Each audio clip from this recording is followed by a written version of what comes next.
Matthew 14. At that time, Herod, the Tetrarch, heard the report concerning Jesus, and said to his servants, "This is John the Baptizer. He is risen from the dead.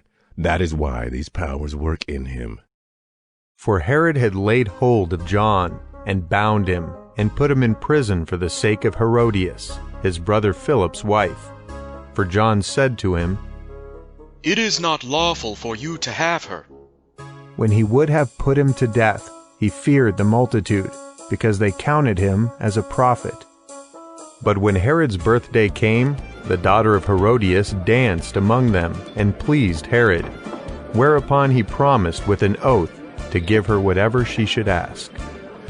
She, being prompted by her mother, said, "Give me here on a platter the head of John the Baptizer." The king was grieved, but for the sake of his oaths, and of those who sat at the table with him, he commanded it to be given. And he sent and beheaded John in the prison. His head was brought on a platter and given to the young lady, and she brought it to her mother. His disciples came and took the body and buried it, and they went and told Jesus. Now when Jesus heard this, he withdrew from there in a boat, to a deserted place apart. When the multitudes heard it, they followed him on foot from the cities. Jesus went out, and he saw a great multitude. He had compassion on them, and healed their sick. When evening had come, his disciples came to him, saying, "This place is deserted, and the hour is already late.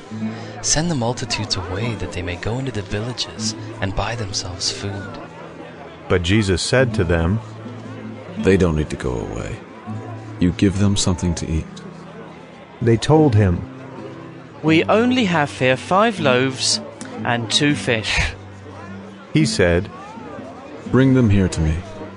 He commanded the multitudes to sit down on the grass, and he took the 5 loaves and the 2 fish, and looking up to heaven, he blessed, broke, and gave the loaves to the disciples, and the disciples gave to the multitudes.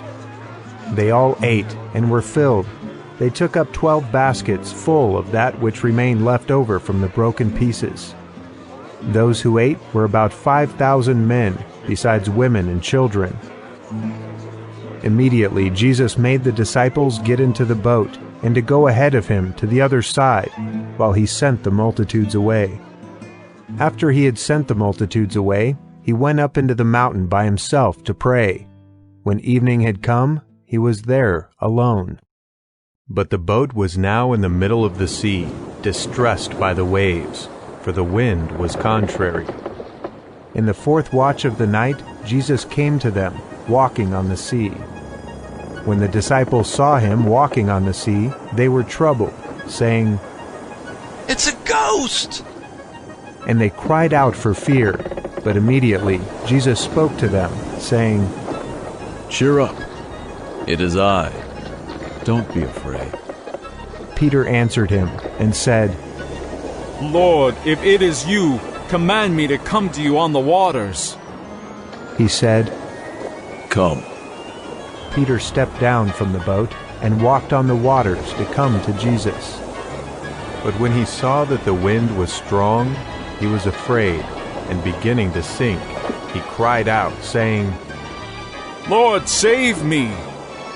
Immediately Jesus stretched out his hand, took hold of him, and said to him, "You of little faith, why did you doubt?" When they got up into the boat, the wind ceased. Those who were in the boat came and worshipped him, saying, You are truly the Son of God." When they had crossed over, they came to the land of Gennesaret. When the people of that place recognized him, they sent into all that surrounding region and brought to him all who were sick. And they begged him that they might just touch the fringe of his garment. As many as touched it were made whole.